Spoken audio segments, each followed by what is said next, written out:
রাখবা, তুমি যদি প্রিয়ন্সের ক্ষেত্রে ক পড়ো আর ভিরয়েডের ক্ষেত্রে ড পড়ো তাহলে তোমার এই জায়গাটা আর কখনো মুখস্থ করে পড়া লাগবে না। দুইটা অক্ষরের মাধ্যমে আমরা এই পুরো স্লাইডটা পড়ে ফেলবো, ঠিক আছে। বলছে দেখো প্রিয়ন্স আর এটা দেওয়া আছে ভিরয়েড। এখন আসো প্রিয়ন্সটা একটু পড়ি।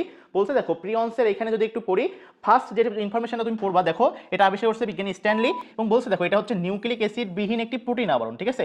তাহলে নিউক্লিক অ্যাসিড বিহীন একটি প্রোটিন আবরণ, এতটুকু বুঝতে পারতেছি এটা একটা হচ্ছে কি প্রোটিনের আবরণ, তাই না। বলছে দেখো মানুষের কেন্দ্রীয় স্নায়ুতন্ত্রের কুরু রোগ সৃষ্টি করে, ঠিক আছে। কি রোগ বলছে দেখো কুরু, তাহলে এটা একটু মাথায় রাখতে হবে কুরু। এরপরে আসো বলছে দেখো ক্রুসফিল্ড, এটাও মাথায় রাখবা। দেখো তো আগে পড়ছি কুরু, এখন পড়তেছি ক্রুসফিল্ড। এখন আসো বলতেছে ভেড়া ও ছাগলের কি রোগ, স্ক্যারপি, ঠিক আছে। ভেড়া ও ছাগলের স্ক্যারপি রোগটাও কি এই প্রিয়ন্সের মাধ্যমে হয়ে থাকে, ঠিক আছে। অলরেডি কিন্তু আমরা 3টা পাইছি। এবার বলছে দেখো যে বহুল আলোচিত গরুর ম্যাড কাউ, বহুল আলোচিত গরুর ম্যাড কাউ, এই ইনফরমেশনগুলো একটু জানতে হবে। তাহলে দেখো এখানে টোটাল আমরা প্রিয়ন্সের এখানে 4টা শব্দ পড়বো।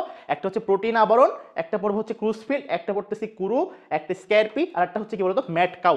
এখন আসো কিভাবে মনে রাখবো, ঠিক আছে, এটা একটা আমাদের টেকনিক।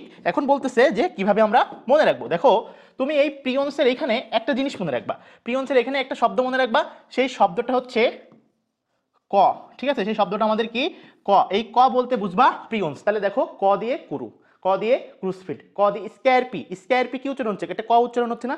যদি বাংলাতে লিখি স্ক্যারপি, ঠিক আছে, দেখো তো স্ক্যারপি, তাহলে একটা ক আছে না, এই ক দিয়ে মনে রাখবা স্ক্যারপি, ঠিক আছে। বলছে ম্যাড কাউ, দেখো তো ক উচ্চারণ আছে না কাউ, তাহলে ক মানে মনে রাখবা কি প্রিয়ন্স। তাহলে দেখো ক দিয়ে প্রিয়ন্স পড়া শেষ।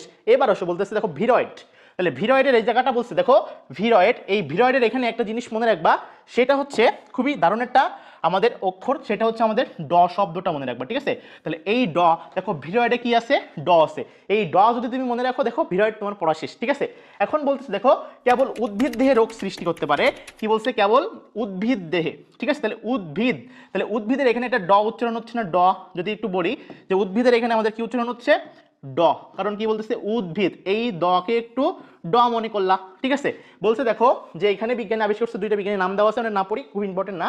বলছে দেখো নারিকেল গাছে ক্যাডাং, নারিকেল গাছে কি রোগ, ক্যাডাং। দেখো তো ক্যাডাং এর এখানে একটা ড আছে না, তাহলে দেখো ড দিয়ে কিন্তু অলরেডি পড়া শেষ। এবার বলতেছে যে এক সূত্রক বৃত্তাকার আরএনএ এবং বলতেছে দেখো ক্ষুদ্রতম ভাইরাস থেকে বহুগুণে ক্ষুদ্রতম এবং হেপাটাইটিস ডি, দেখো আবার ড উচ্চারণ। তাহলে একটা জিনিস মনে রাখবা, তুমি যদি প্রিয়ন্সের ক্ষেত্রে ক পড়ো আর ভিরয়েডের ক্ষেত্রে ড পড়ো তাহলে তোমার এই জায়গাটা আর কখনো মুখস্থ করে পড়া লাগবে না, ঠিক আছে। তাহলে দেখো এইভাবেই কিন্তু আমরা এই জায়গাটা আয়ত্ত করতে পারি।